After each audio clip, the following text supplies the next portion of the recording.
Welcome back to the Brothers Mahoney. This is Michael. And I am James. And today we are discussing The Sour Note, which is a short story which was published in the Doctor Who Annual 1968, which was released back in September 1967. Because that's how annuals do sometimes. At least in the old days. Yeah, given that James and I are both pretty big comic book fans, it's not uncommon to see an annual with a year released what looks like earlier than it should have been. So yeah, it's the type of thing that you see, and you see here that the annual has a playful looking cover to it. Indeed, it is rather nice, though sadly the handbraces on the front cover are not in the story we are discussing today.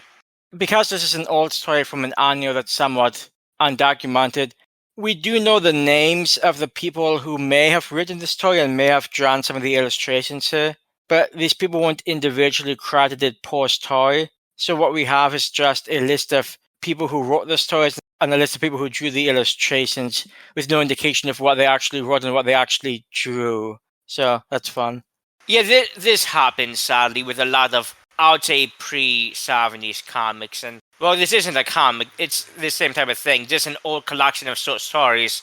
Like these annuals, I don't know how much they'd cost to actually buy an original copy of, but I'll just say I'm happy these cans were online.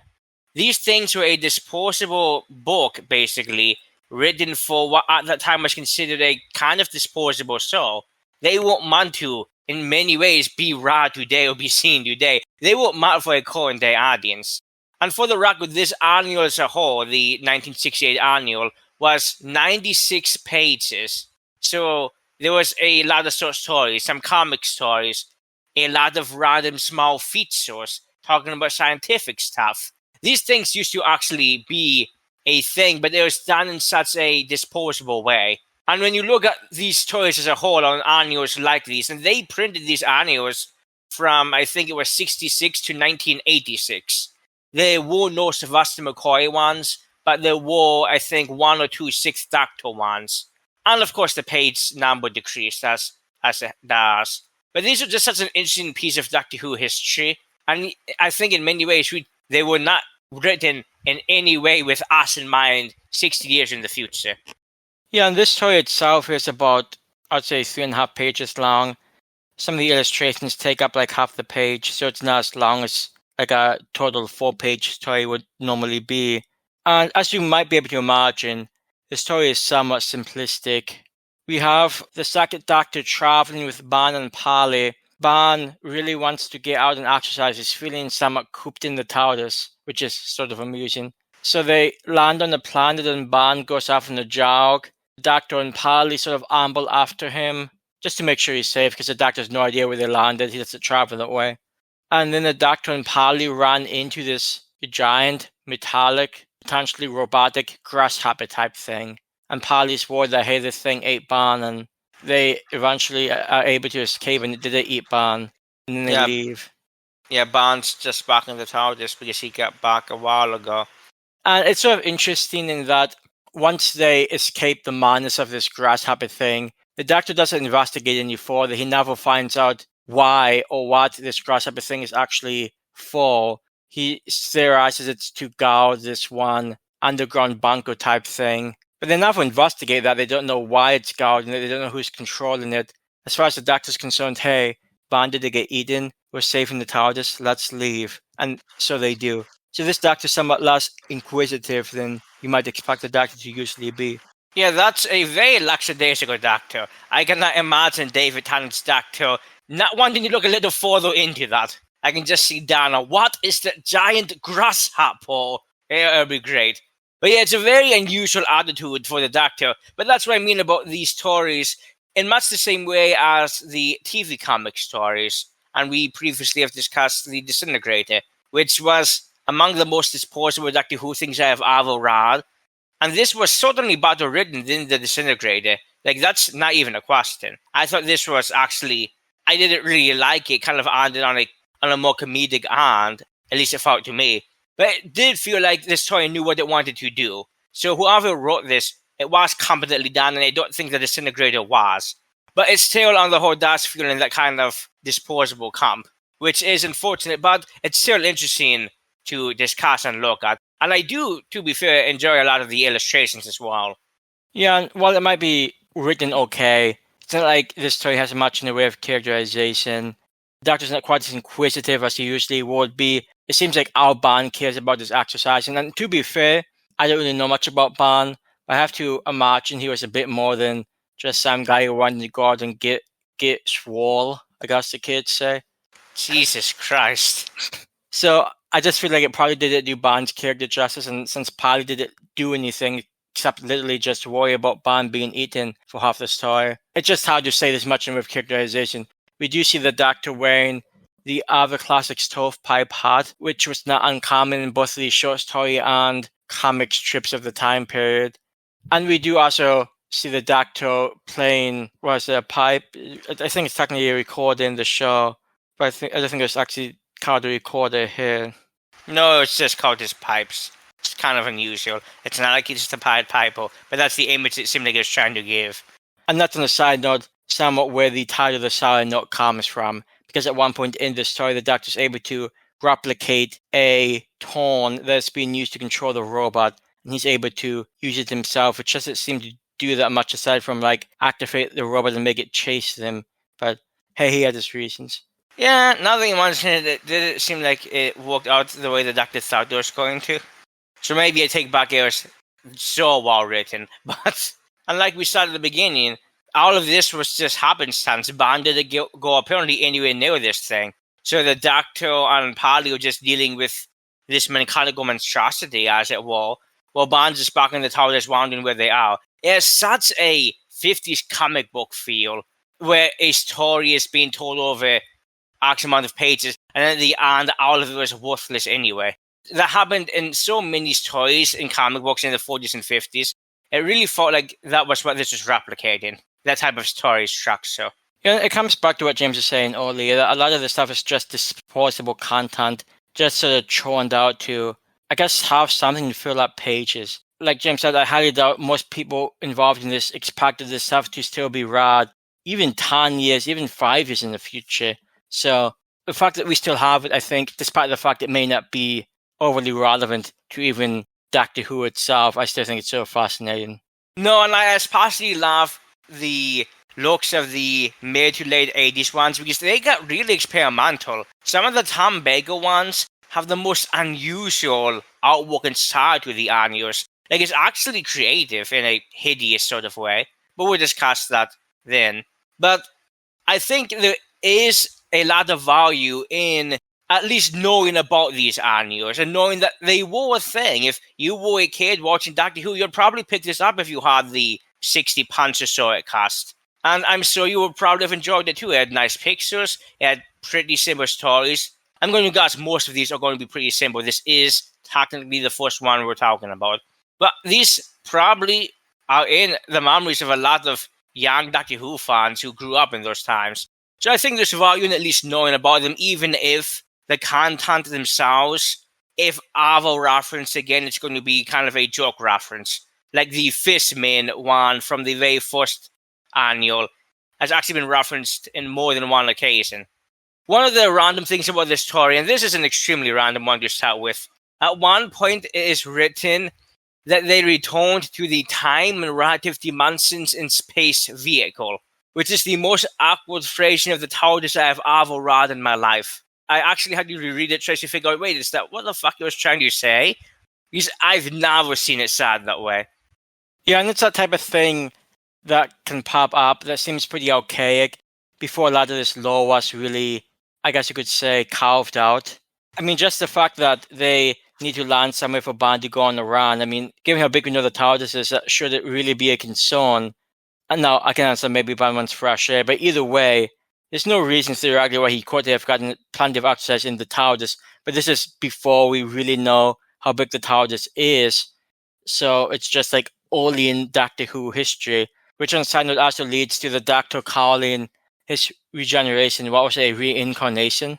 Yes, he phrased it as since his reincarnation, which is, I think, one of the more common terms that was used in regards to it. It was also, I think, by the second Doctor in the Power of the Daleks called the renewal.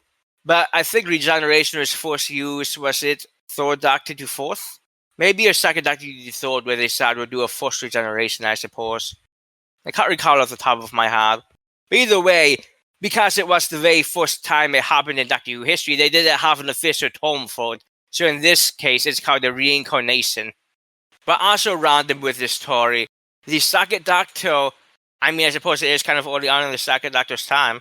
At multiple points in this story, the second Doctor is calling Ban, or referring to Ban as my boy, which doesn't really seem like the type of attitude for the second Doctor, but does kind of fit in if the second Doctor hasn't fully gotten over being the first Doctor, because that's a very first Doctor thing to say. And in actuality, it's just because the annual was printed so soon after the regeneration, or relatively soon anyway, that they couldn't really get the second Doctor's attributes down, so it was basically just copied as though it was the first Doctor. But it's unusual nonetheless to see the second Doctor talk this way. Yeah, and that's another thing. It's not necessarily uncommon when it comes to like comic stories or prose. Like after a regeneration, before we really get the character of the new Doctor down, those involved with creating that stuff sort of just had to guess how the Doctor is going to act and such. So yeah, they threw the Doctor the pipe in this story, but he still sounds like the first Doctor a lot of the time, which is sort of strange and at the same time arguably enduring, just because it's such an early and random piece of Doctor Who history. It's sort of one of the things that's hard to dislike, I guess, even if it's not particularly good. I enjoy the garbage retcon of, it's as soon after the regeneration, so he hasn't gotten over it. Because it's just garbage, but hypothetically, there could be some truth to that as well. So that just makes it out of the battle. And another really interesting thing about this one is that this annual was released in September 1967. And at this point, the companion on the television show was Victoria. Now, much like what we were just discussing, they might not have had much time to go with the flow of the show. So in this annual, not only is it not the second Doctor and Victoria and Jamie, it's not the second Doctor, Jamie, Ban, and Polly. It's literally just the second Doctor, Ban, and Polly. This doesn't even have Jamie in it, even though Jamie had been a companion certainly by September 1967. And it's so random when you see second Doctor, Ban, and Polly things with no Jamie. They're really interesting because it's not a TARDIS team you think about all that often. I know there was a PDA called Dying in the Sun, which takes place in 1960 San Francisco, or somewhere around there. And that was, again, this team of just the second Doctor, Ban, and Polly. And there's a random TARDIS novella named Wonderland, which we also randomly have, and you see a picture of it right now, but it's also randomly just the second Doctor, Ban, and Polly. So it's a team that doesn't get all that much love, but it does exist out there. There's also a VMA, if I'm not mistaken. So it's just interesting to see this type of TARDIS team, and the fact that this didn't need to be this TARDIS team at all in this annual, and yet it is really fascinating. Another fascinating thing is the fact that if you're not a reader, or if you don't want to try to locate a copy of this online, you don't need to, because it was released by BBC Audio in the second Doctor Who Audio Annual in April 2018. They released 6 stories from 6 of the old annuals recorded by an actor from the time. And this was one of the stories recorded from this annual. And this story is read by the actress who plays Polly. And I've never said her name before, so I'll just go with Anique Willis. And if that's not right, no disrespect to her. I don't watch interviews. I don't know how it's pronounced. But she reads this story in the second Doctor Who Audio Annual. And I'm sure you could probably get it on Amazon if you wanted to experience it that way. I think it would be a very interesting way to experience the story. And probably with the sound effects alone would make it a little more compelling than actually reading it in many ways. But you wouldn't have the same experience since you wouldn't have the joyful pictures this version has. So there's some give and some take. Yeah, either way, though, I have to imagine it would be somewhat classy hearing some old comics and prose be brought back to life with an audio presentation. So there's probably some charm to that. But I think with that, we can jump into the timeline. And given that this has Ban and Polly, I imagine it's pretty early on the second Doctor's timeline. Why, by golly, it is. Well, as listeners know, the TARDIS Wiki is a personal timeline for each Doctor, including the extensive extended media, ranging from the comic books, comic strips, Big Finish, and BBC Audio, the multiple book ranges, and everything in between. Doctor Who canon, insofar as it actually has one, is a jumbled mass and has been forever. So I just like to see where the stories we're discussing fit into the universe as a whole, as continuity in the narrative timeline has always been of interest to me. This takes place literally between the first two Second Doctor stories. It takes place in between the power of the Daleks and the Highlanders. Obviously, the only place a Second Doctor story could take place if it's Van and Paddy, but no Jamie. And like I said, it's such a random time. And I'm always impressed that there's some media that takes place in between there. Especially when Jamie's just such a popular character to read about. He was on the show almost the entire length of the Second Doctor's era, which I think might be the most of any companion in the classic series. But I haven't looked at that. More specifically, right before this one is a Big Finish release, The Dad's Tao, which was the fourth release of the audio novels series range, and it was released in January 2023, and was that one performed by Michael Troughton, one of the sons, of course, of Patrick Troughton. This audio story, being part of the audio novel range, is, according to at least Big Finish, over 7 hours long, and is told in a 6-part format. So it'll be one of the longer Troughton stories if it's told on TV. Right after this is, well, just the next story in this very annual, a story known as the Dream Masters, which again came out in the Doctor Who annual 1968 from September 1967. And that's just, again, I just find it so fun. When you look at Doctor Who media as a whole, sometimes you have a story from 2023, sometimes right after it, there's going to be a story from 1967. And I just think that's one of the more interesting things about a media when it lasts this long with as loose a canon as Doctor Who has. Yeah, it's always the randomness that's most interesting to me. Like, you can pretty much get anything from 1960s comic strips to 1980s computer commercials.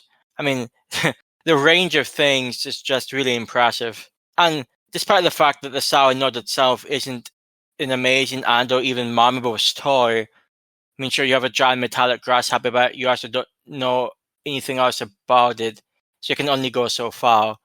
It's still interesting in the whole context and the whole scope of Doctor Who history, which I guess is probably the best I could say about it.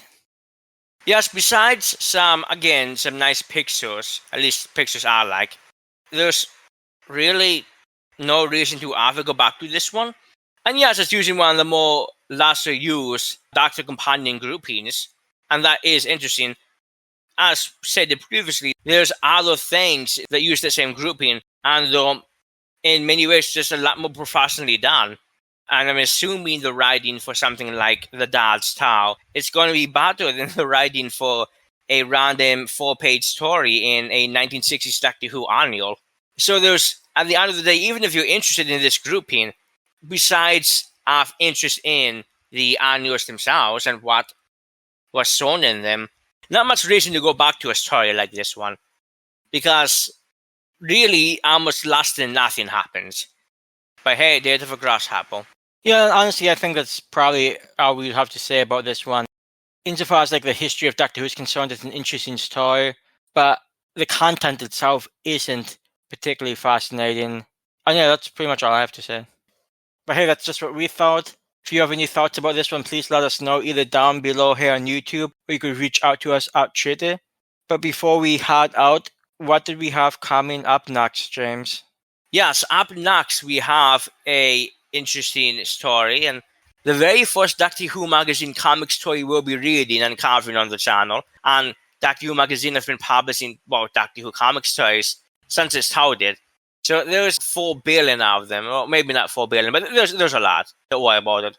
And next time we'll be discussing the betrothal of Santao, which was a 10th Doctor Rose comic story, and in fact the very first Doctor Who magazine 10th Doctor comic story. So actually timed very well since we just finished discussing the Christmas Invasion. And as we're marching by that title, we have to get some classic Centaurans, so that should be fun. And they did appear in the revival series until the 4th season, with Dana and Martha getting to enjoy them in the Centaurian Stratagem The Poison Sky. And they were done quite well, though, even if I've seen that 2-part day way too many times. But Doctor Who magazine decided, nah, man, we got it, and introduced them back in 2006 instead, which is when this story came out. So I think it'll be quite interesting seeing him only 10th Doctor and see how he's portrayed. In many ways, we can see if it's like this one, where he's portrayed maybe a little differently because it's early on in his tenure. But as packed stories were planned way better in Doctor Who magazine in the 2000s than they were back in the Doctor Who annuals in the 1960s. But I guess we shall see. Indeed, and so we have that to look forward to. But with all that said, that's been our thoughts on this random piece of Doctor Who media. As always, this has been the Brothers Mahoney. I've been Michael. And I've been James. Thanks for listening. Have yourself a great night.